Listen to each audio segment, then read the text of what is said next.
Hello there, I'm Zahir, Kelvin Abdullah, and you are watching Nightline. The top stories. Prime Minister calls for immediate halt to fertilizer seed monopolies. An Ops Global police probe expands to 39 more welfare homes for potential kiddie exploitation.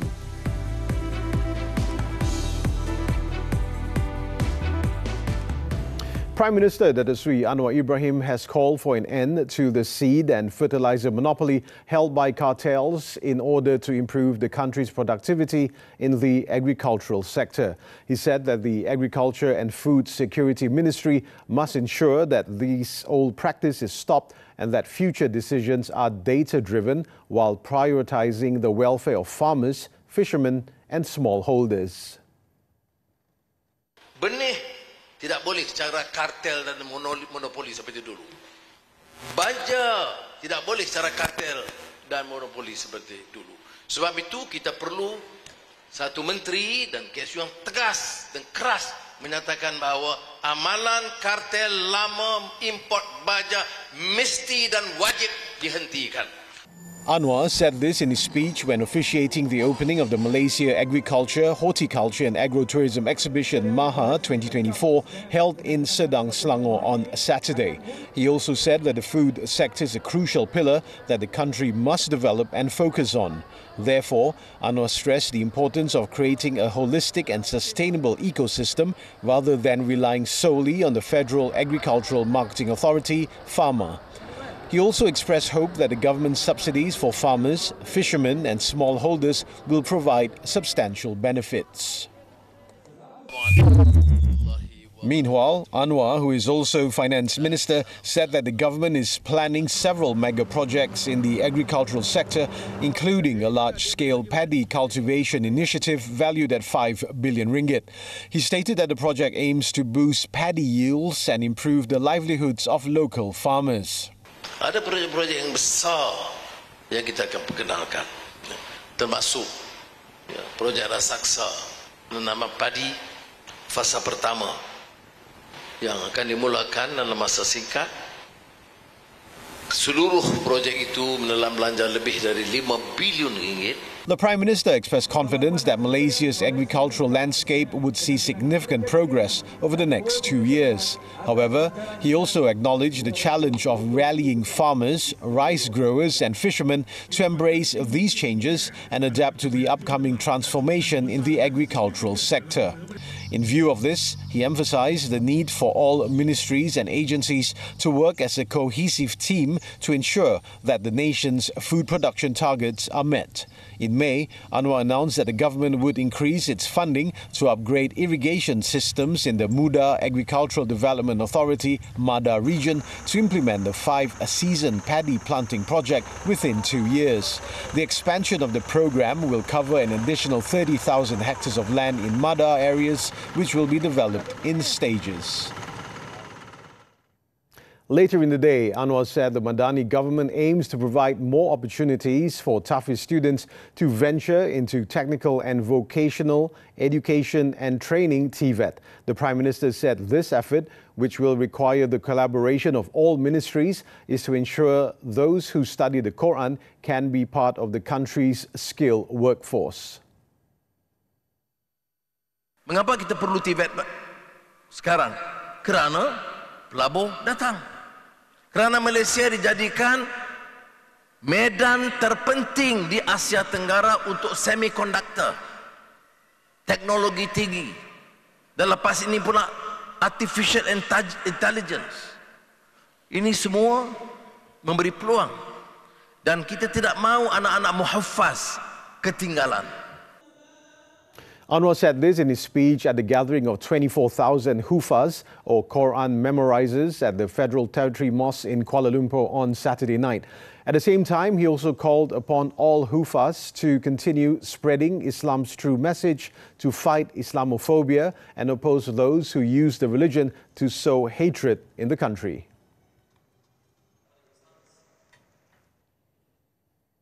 Another 39 welfare homes under Global Ikhwan Service and Business Holdings Sdn Berhad GISBH are on the police radar as the probe into the company over alleged child exploitation and abuse continues.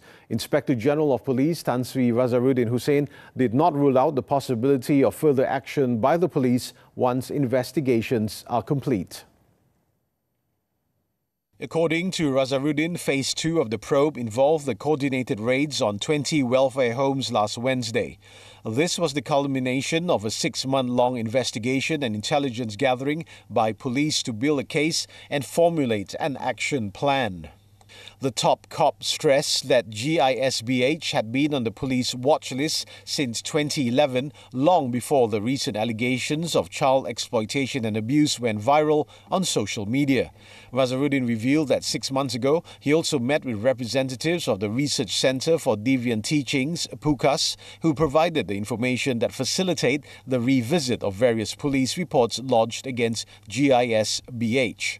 This included one report lodged by a former GISBH member from Negeri Sembilan that was later retracted.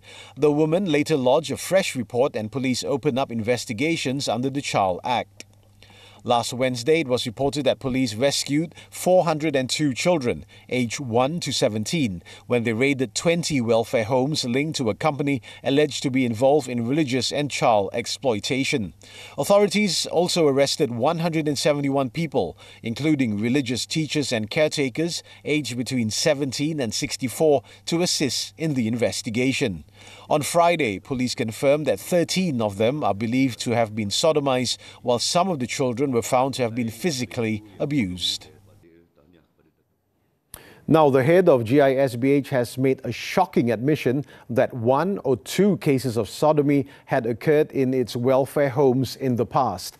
Its Executive Chairman and Chief Executive Officer, CEO Datuk Nasiruddin Muhammad Ali, said that these cases have been addressed internally as the company recognized that they constituted a legal offence but did not provide any details on the matter. In a video posted on GISBH Holdings' Facebook page on Saturday, Nasiruddin also questioned the police's action of removing the 402 minors from under its care. Ini tangkap sekali 400 lebih, kemudian anak-anak yang tak tahu cerita. Kemudian dituduhnya liwat dan sebagainya. Memang liwat tu ada 1-2, tapi kenapa dirangkumkan semua? He also denied allegations that the children were forced to sexually assault others and that the company was imparting deviant teachings to the minors. Nasiruddin added that GISBH regretted such accusations, describing them as slander aimed at crippling the company's businesses. He also said that GISBH will appoint a lawyer to pursue legal action against those who have made false allegations against the company. The Makoto state by-election will feature a straight fight between candidates from Barisan Nasional BN and Perikatan Nasional PN. BN has nominated Keluang UMNO Youth Chief 40-year-old Syed Hussein Syed Abdullah to represent the unity government, while PN is fielding former Johor footballer and coach 61-year-old Muhammad Haizan Jaafar. Thousands of supporters from both BN and PN gathered as early as 6:45 a.m. to welcome their candidates and party leaders before marching towards the nomination centre at Dewan Tunku Ibrahim Ismail in Keluang on Saturday. Syed Hussein was accompanied by BN Chairman and UMNO President Datuk Sri Ahmad Zahid Hamidi, UMNO Deputy President Datuk Sri Muhammad Hassan and UMNO Vice President Datuk Sri Johari Abdul Ghani. Also present were leaders of BN and Pakatan Harapan PH component parties. Meanwhile, PN Chairman Tan Sri Muhyiddin Yassin and Selangor Bersatu Chief Datuk Sri Muhammad Azmin Ali were among those accompanying Haizan. Syed Hussein was first to submit his nomination papers at 9 a.m, followed by Haizan 5 minutes later. Returning Officer Azurawati Wahid later announced their candidacy after the nomination process concluded at 10 a.m. The Makoto seat became vacant following the death of its incumbent Datuk Sharifah Aziza Said Zain on August 2nd, due to internal bleeding. She won the seat for BN in the 2022 state election with a majority of 5,166 votes in a four-way contest. The Election Commission EC has set polling day on September 28th, while early voting is on September 24th. Meanwhile, both candidates are focusing on the needs and welfare of the local community to win the hearts of voters in the Makoto State by-election campaign. InsyaAllah ianya akan menjadi satu suntikan semangat dan pesanan terakhir beliau merupakan antara semangat yang terakhir yang saya akan bekalkan. Apa yang pesan Mas? InsyaAllah saya cuba jadi yang terbaik untuk semua. Ya, InsyaAllah kalau saya dipilih, saya akan membawa suara rakyat di Dewan Rakyat untuk apa masalah-masalah rakyat di Dewan Makoto. BN Chairman Dato' Sri Ahmad Zahir Hamidi is confident that the coalition has fielded an ideal candidate for the Makoto by-election. He said Syed Hussein has a strong connection with the Chinese community, which gives him the upper hand in garnering support from voters.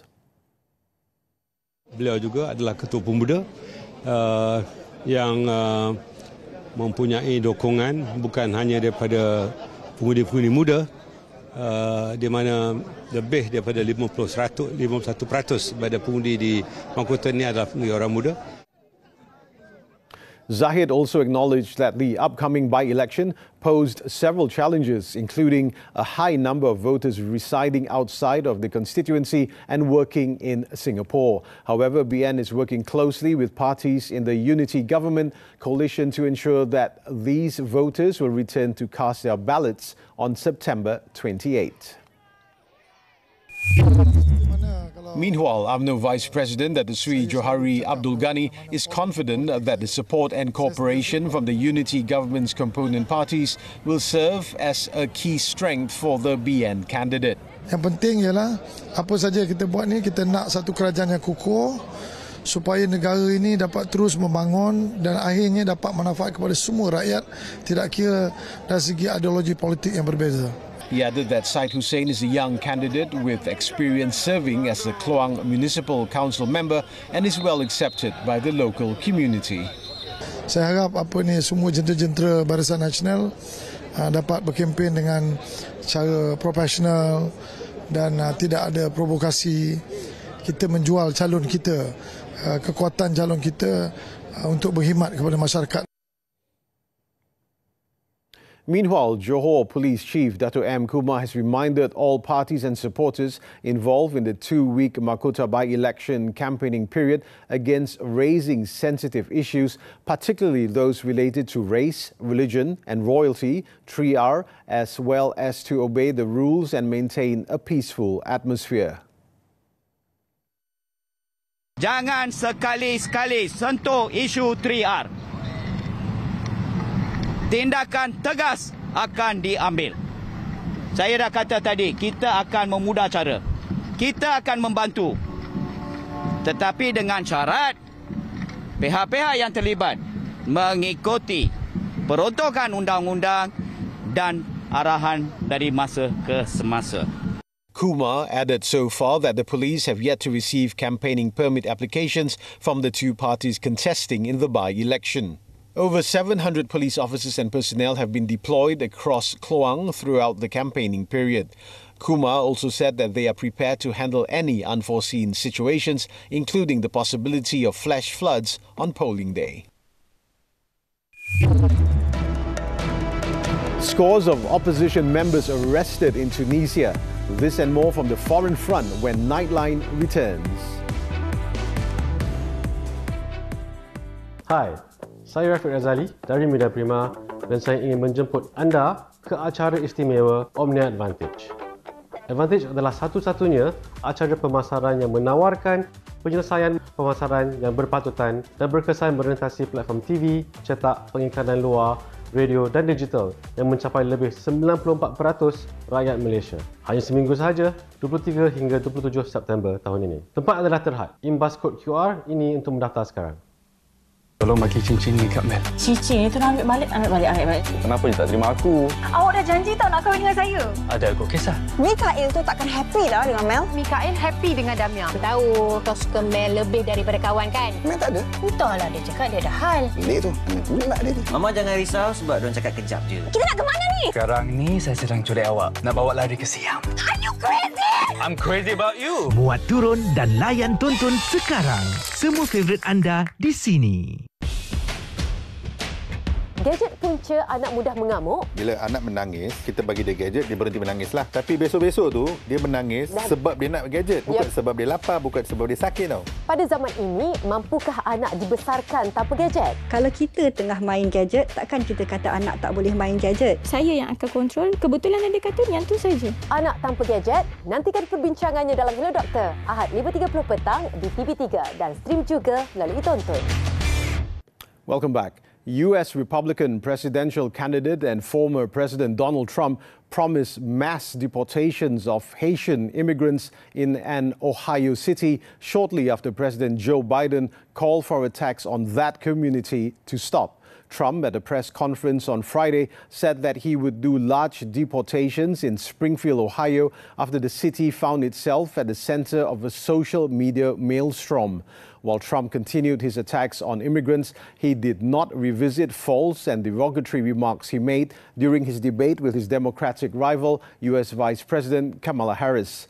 Those comments, including that the Haitian community was eating household pets, drew a sharp rebuke earlier on Friday from Biden. Meanwhile, Haitian community leaders across the U.S. said the Republican candidate's remarks could put lives at risk and further inflame tensions in Ohio, where thousands of recent Haitian arrivals have boosted the local economy but also strained the social safety net. Party officials of Tunisia's largest opposition party on Saturday said dozens of members have been arrested as thousands took to the streets to protest against President Kais Saied ahead of the presidential election. Ennahda, which was the largest party in parliament before Said dissolved the chamber in July 2021, had counted at least 80 arrests and was in the process of confirming at least 116 in total.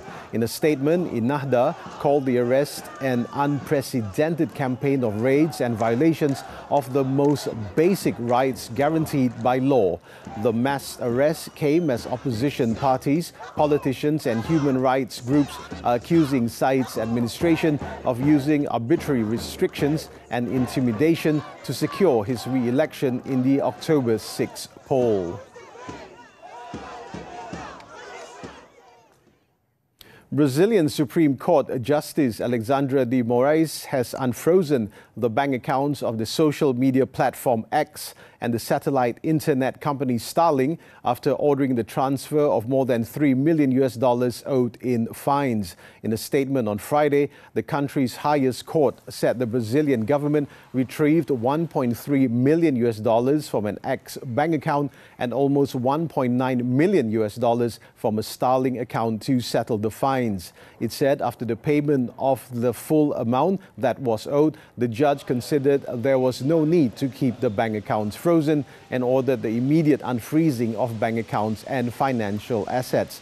De Moraes previously made the controversial decision to ban X in Brazil after its owner, Elon Musk, refused to comply with court orders to remove accounts accused of spreading misinformation.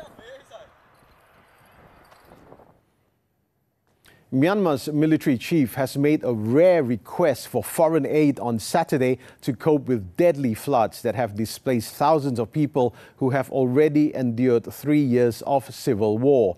The military chief has urged the government to plead for foreign aid as it is necessary to manage rescue, relief and rehabilitation measures as quickly as possible.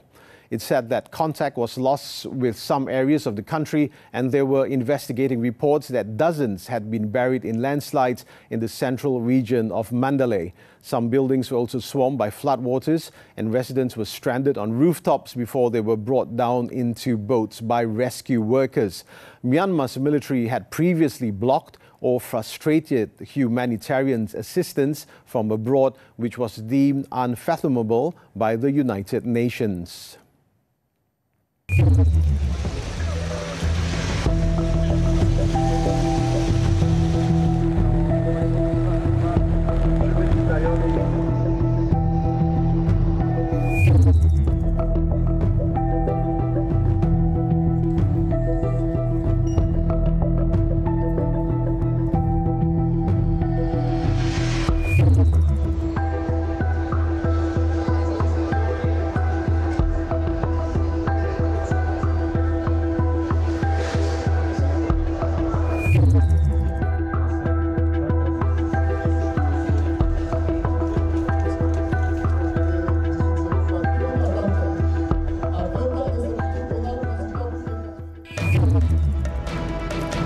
Buletin Tina storm to second successive final. Action from the Hong Kong Open when we come back.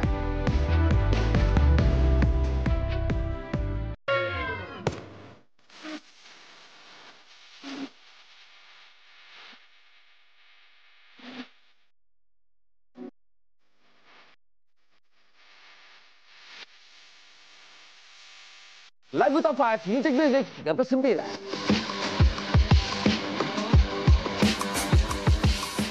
Semuanya dalam Music 39 Ahad ini jam 12.20 tengah hari di TV3 dan stream secara langsung di aplikasi Tonton. Esok kan saya balik kerja buat ke hospital. Doktor cakap kena operation kepala. Ada dah pendarahan dalam kepala. Lepas operation saya terus tak nampak. Dulu masa sihat saya nampak lagi, saya selalu tengok TikTok tugas sana. Saya teringin sangat nak jumpa tugas sana. Akulah menyambung warisan.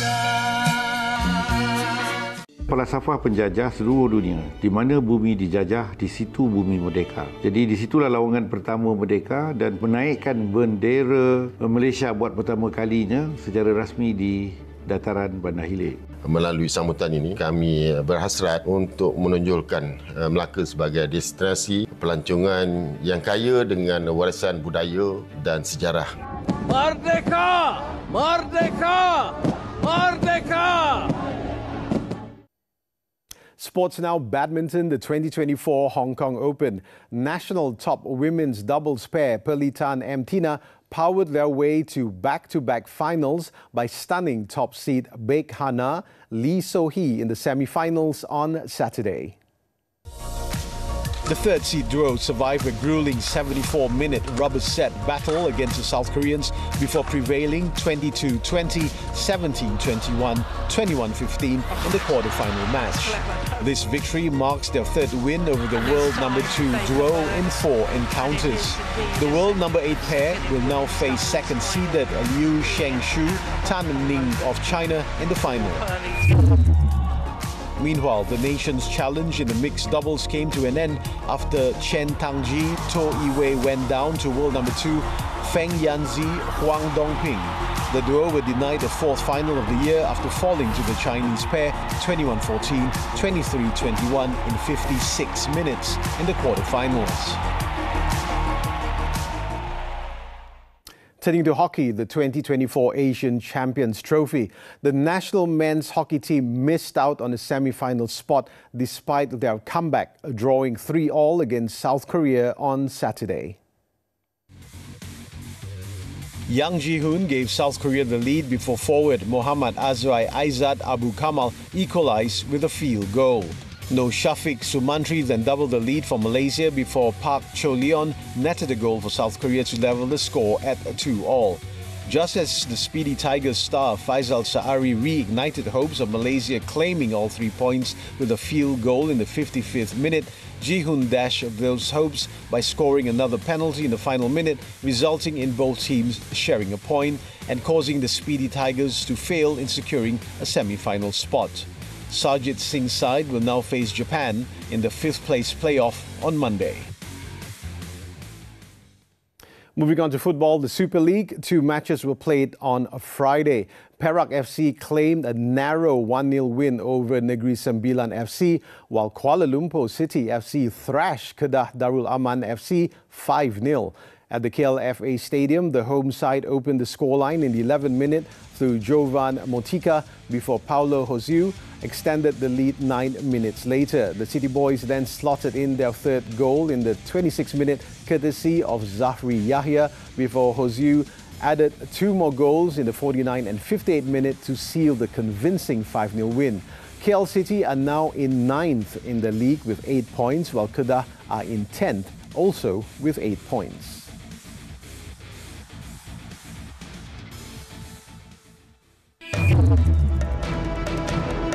Military retiree killed in van crash. The details when we come back.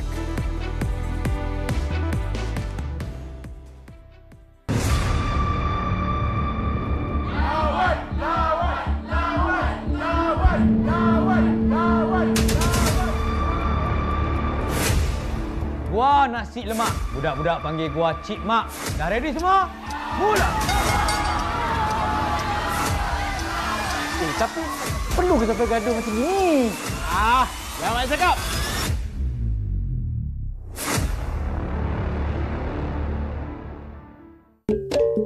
Membina impian, melakar masa hadapan demi sebuah kejayaan. Keringkam Sarawak mempunyai identiti dia sendiri. Amat susahlah untuk menghidupkan seni yang hampir pupus. Ibu ni ada 200 biji teko. Mana ibu tak kasi simpan bunga yang sama. Kalau macam budak-budak sekarang ni, pandang pun dia rasa macam pelik. Inilah menu masakan kami pada hari ini, iaitu linopot dan celorot atau kuih basung. Selamat mencuba!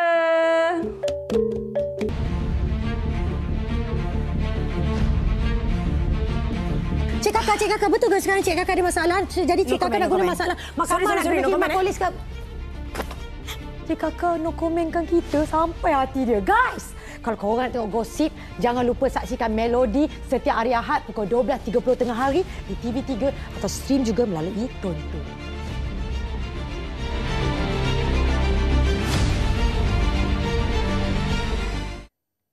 The Yang di-Pertuan Agong Sultan Ibrahim and Raja Permaisuri Agong Raja Zahir Sofia graced the Trooping of the Colours ceremony held at Dataran Pahlawan Negara in Putrajaya on Saturday.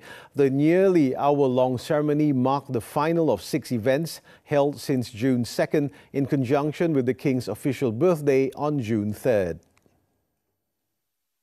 The ceremony commenced upon the arrival of the King and Queen at 8:30 a.m. with the playing of the national anthem Negaraku as 5 helicopters flew past carrying the Jalo Gemilang and the flags of the Armed Forces, Malaysian Army, Royal Malaysian Navy RMN and Royal Malaysian Air Force RMAF.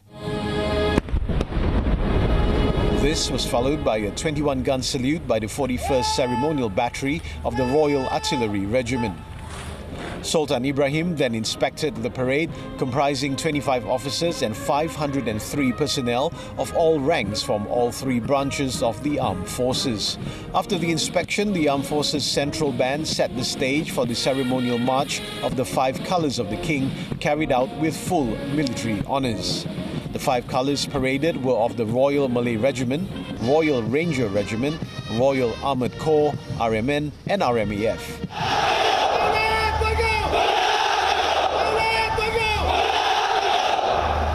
After 3 shouts of Daulat Tuanku by the parade participants and a recitation of prayers, the event ended with a flypast of 5 helicopters as Sultan Ibrahim took the salute for the final time. The Trooping of the Colours ceremony is held 3 times during the 5-year reign of each Malay ruler appointed as the Yang di-Pertuan Agong during the 1st, 3rd and final years of the reign.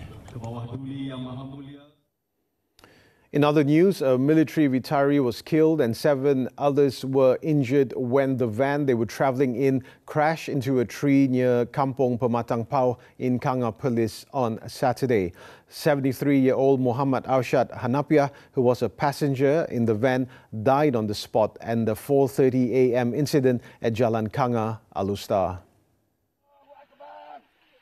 District Police Chief Assistant Commissioner Yusharifuddin Muhammad Yusuf said that the group consisting of family members was heading to Krabi, Thailand for a holiday.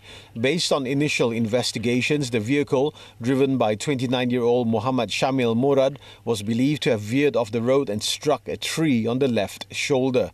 The accident occurred during heavy rain, which made the road surface wet and slippery. Aushad's body was taken to the Tuanku Fauzia Hospital for post-mortem. All the injured victims, aged between 11 and 73, received treatment at the same hospital. The crash is being investigated under the Road Transport Act.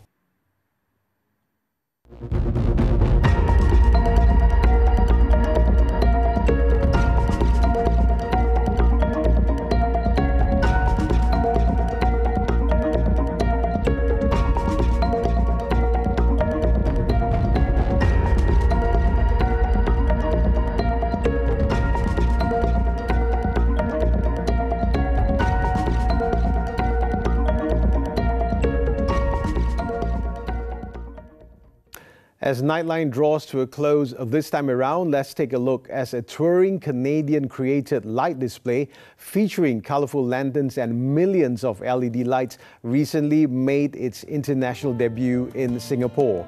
You have been with me, Zahir, Kelvin, Abdullah, for the past half an hour. Thank you for watching and stay safe.